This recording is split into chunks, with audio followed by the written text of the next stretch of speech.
আসসালামু আলাইকুম, আমার কুকিং চ্যানেলে স্বাগতম সবাইকে। তো ভিউয়ার্স, আজ আমি আপনাদের সাথে শেয়ার করব হচ্ছে লেমন চিকেন রেসিপি। এই লেমন চিকেনটা কিন্তু খুব কম মশলায় আর খুব সহজে বানিয়ে নেওয়া যায়। রেসিপিটি না বানালে বুঝতেই পারবেন না এই লেমন চিকেনটা কতটা সহজ আর কতটা কম সময়ে বানিয়ে নেওয়া যায়। আর এই লেমন চিকেনটা দেখতেও কিন্তু ভীষণ লোভনীয়। মুখের রুচি বদলাতে এই লেমন চিকেনটা বাসায় একবার হলো ট্রাই করতে পারেন, দেখবেন ফ্যামিলির সবাই কিন্তু খুবই পছন্দ করবে। তো ভিউয়ার্স, চলুন দেখে নেওয়া যাক কীভাবে আমরা লেমন চিকেনটা রান্না করব। লেমন চিকেন রান্না করার জন্য আমি এখানে নিয়ে নিয়েছি মুরগির মাংস। এখানে আমি হাড়সহ মুরগির মাংস নিয়েছি। এরপর আমি এই চিকেনটাকে ম্যারিনেশন করে নেব।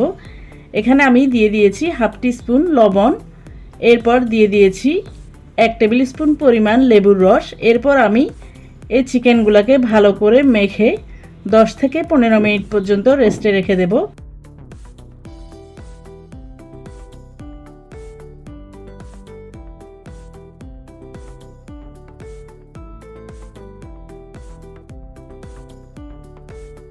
আর এই ফাঁকে আমি লেমন চিকেন রান্না করার জন্য একটা মশলা তৈরি করে নেব।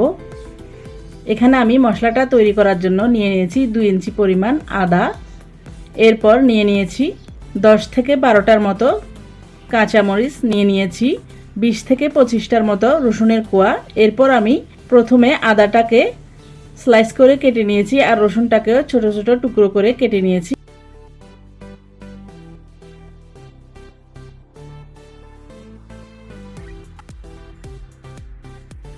এরপর আমি একটা ব্লেন্ডার জারে আদা, কাঁচামরিচ আর রসুনটা দিয়ে দেব অল্প একটু পানি। এরপর আমি সবগুলো উপকরণ ভালো করে ব্লেন্ড করে নিয়ে একদম স্মুথ একটা পেস্ট তৈরি করে নেব। তো ভিউয়ার্স, সবগুলো উপকরণ আমি ভালো করে ব্লেন্ড করে নিয়েছি। এরপর আমি এই মশলাটাকে টক দইয়ের সাথে মিক্স করে নেব। এখানে আমি 1 থেকে 1.5 কাপ পরিমাণ টক দই নিয়েছি। এরপর আমি ব্লেন্ড করে নেওয়া মশলাটা দিয়ে ভালো করে টক দইয়ের সাথে মিক্স করে নেব। এভাবে টক দইয়ের সাথে মশলাটা ভালো করে মিক্স করে নিলে গরম তেলে দিলেও দইটা ফেটে যাবে না।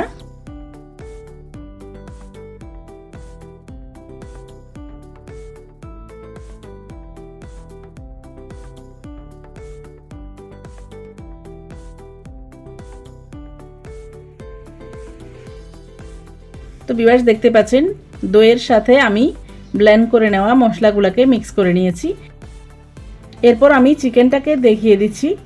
দেখতে পাচ্ছেন রেস্টে রাখার ফলে চিকেন থেকে বেশ কিছুটা পানি বেরিয়ে এসেছে। এই পানিটাকে আমরা ফেলে দেব আর চিকেনটাকে আলাদা করে নিয়ে মশলা মিশ্রণ করা দইয়ের সাথে এই চিকেনগুলোকে মেখে নেব।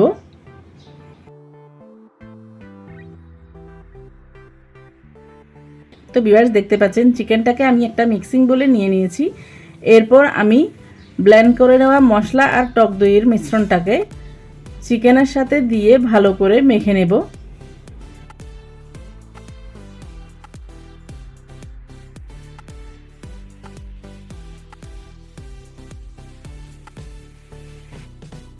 তো ভিউয়ার্স, দেখতে পাচ্ছেন চিকেনটাকে আমি ভালো করে মেখে নিয়েছি। এরপর আমি এটাকে 30 মিনিট পর্যন্ত রেস্টে রেখে দেব। আর এই ফাঁকে আমি একটা মশলা তৈরি করে নেব। মশলাটা তৈরি করার জন্য আমি প্রথমে চুলায় একটা প্যান বসিয়ে দিয়ে দেব 1 টেবিল স্পুন পরিমাণ জিরা। এরপর দিয়ে দেব 1 টেবিল স্পুন পরিমাণ ধনিয়া। এরপর দিয়ে দেব 15-16টার মতো আস্ত গোলমরিচ। এরপর দিয়ে দেব 4টা ছোট সাইজের এলাচ। এরপর দিয়ে দেব 1 চিমটি পরিমাণ মেথি। এরপর দিয়ে দেব 3 থেকে 4টা লবঙ্গ। দিয়ে দেব 1 টিস্পুন পরিমাণ লবণ। এরপর আমি এই সবগুলো মশলাকে রোস্ট করে নেব। এই মশলাগুলোকে কিছুক্ষণ নেড়ে ছেড়ে যখন মশলার সুন্দর একটা স্মেল আসবে, এই পর্যায়ে আমি মশলাগুলোকে চুলা থেকে নামিয়ে নেব। এরপর ঠান্ডা করে নিয়ে মশলাটাকে ব্লেন্ড করে নেব।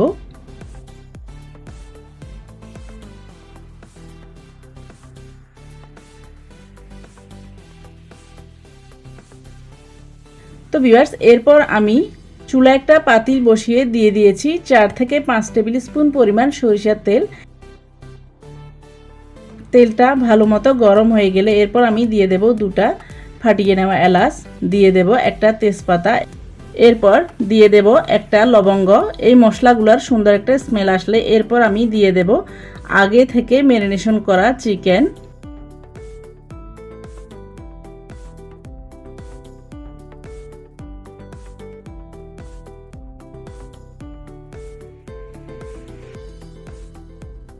চিকেনটা দিয়ে আমি চিকেনটাকে 1 মিনিট পর্যন্ত কষিয়ে নেব।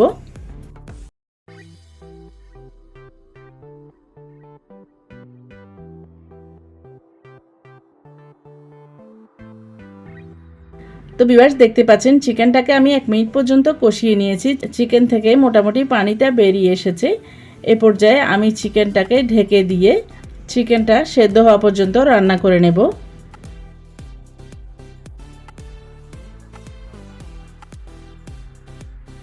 তো ভিউয়ার্স দেখতে পাচ্ছেন চিকেনটা মোটামুটি হাফ সেদ্ধ হয়ে গেছে। এই পর্যায়ে আমি দিয়ে দেব 1 চিমটি পরিমাণ হলুদ গুঁড়া, এরপর দিয়ে দেব স্বাদ মতো লবণ। এরপর আমি নেড়েচেড়ে মশলাগুলোকে মিক্স করে নিয়ে ঢেকে দিয়ে চিকেনটাকে আরও 20 থেকে 25 মিনিট পর্যন্ত রান্না করে নিয়েছি। ফিরে আসলাম 20 থেকে 25 মিনিট পর। দেখতে পাচ্ছেন চিকেনের গ্রেভিটা এখনও কিন্তু পাতলা রয়েছে। এই পর্যায়ে আমি চিকেনের গ্রেভিটাকে ঘন করার জন্য দিয়ে দেব 2 টেবিল স্পুন পরিমাণ কর্নফ্লাওয়ার। আমি অল্প একটু পানি নিয়ে এই কর্নফ্লাওয়ারটাকে পানিতে মিক্স করে নিয়ে সরাসরি চিকেনের মধ্যে দিয়ে সাথে সাথে নেড়েচেড়ে দিয়ে চিকেনের সাথে মিক্স করে নেব।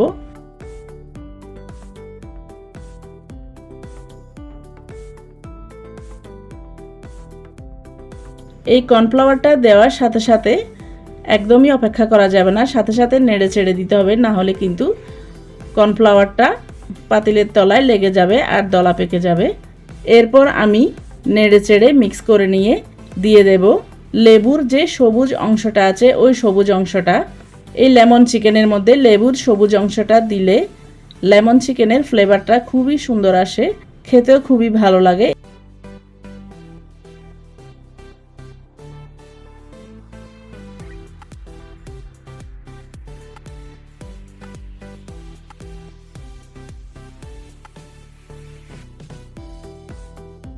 তো ভিউয়ার্স এই পর্যায়ে আমি দিয়ে দেব আগে যে মশলাটা রোস্ট করে ব্লেন্ড করে নিয়েছি ওই মশলাটা। এখানে আমি 1 টিস্পুন পরিমাণ ওই মশলাটা দিয়ে দিলাম। এরপর আমি দিয়ে দেব 1 টিস্পুন পরিমাণ লেবুর রস,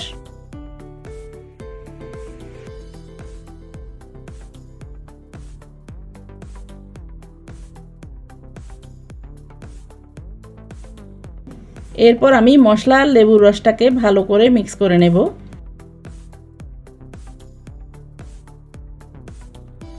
এরপর আমি দিয়ে দেব 1 মুঠো পরিমাণে ধনেপাতা কুচি। এরপর ধনেপাতাটা দিয়ে ঢেকে দিয়ে সাথে সাথে আমি চুলা থেকে নামিয়ে নেব। লক্ষ্য রাখবেন যাতে লেবুর রসটা দেওয়ার পরে চিকেনটা আর রান্না করা না হয়। লেবুর রসটা দেওয়ার সাথে সাথে আমি ধনেপাতাটা দিয়ে ঢেকে দিয়ে চিকেনটাকে নামিয়ে নেব চুলা থেকে। এরপর চিকেনটাকে চুলা থেকে নামিয়ে নিয়ে আমি কিছুক্ষণ রেস্টে রেখে দিয়েছি। তো ভিউয়ার্স দেখতে পাচ্ছেন চিকেনটা চুলা থেকে নামানোর পরে কিছুক্ষণ রেস্টে রাখার ফলে এই চিকেনের গ্রেভিটা আরও ঠিক হয়ে গেছে, দেখতে খুবই লোভনীয় লাগছে। তো ভিউয়ার্স এই লেমন চিকেনটা দেখতে যেমন লোভনীয় লাগে খেতেও কিন্তু অনেক মজা লাগে। এরপর আমি এই লেমন চিকেনটাকে সার্ভ করে নেব। লেমন চিকেনটা সার্ভ করার পর এরপর আমি উপর থেকে দিয়ে দেব আগে থেকে রোস্ট করে ব্লেন্ড করে নেওয়া মশলাটা।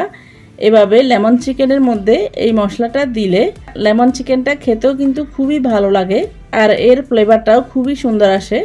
মাছ মাংস খেতে খেতে মুখের রুচি চলে গেলে এই লেমন চিকেনটা ট্রাই করে দেখতে পারেন।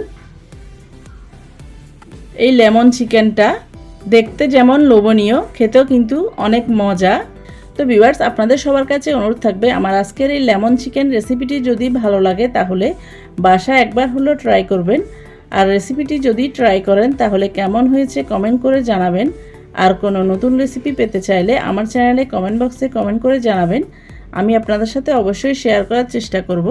তো ভিউয়ার্স আবারও আমার রেসিপিটি ট্রাই করার অনুরোধ জানিয়ে আমার চ্যানেলকে লাইক কমেন্ট শেয়ার ও সাবস্ক্রাইব করার অনুরোধ জানিয়ে আজকের মতো এখানেই বিদায় নিচ্ছি। আবার দেখা হবে নতুন কোনো ভিডিওতে নতুন কোনো রেসিপি নিয়ে। সে পর্যন্ত সবাইকে আসসালামু আলাইকুম, আল্লাহ হাফেজ।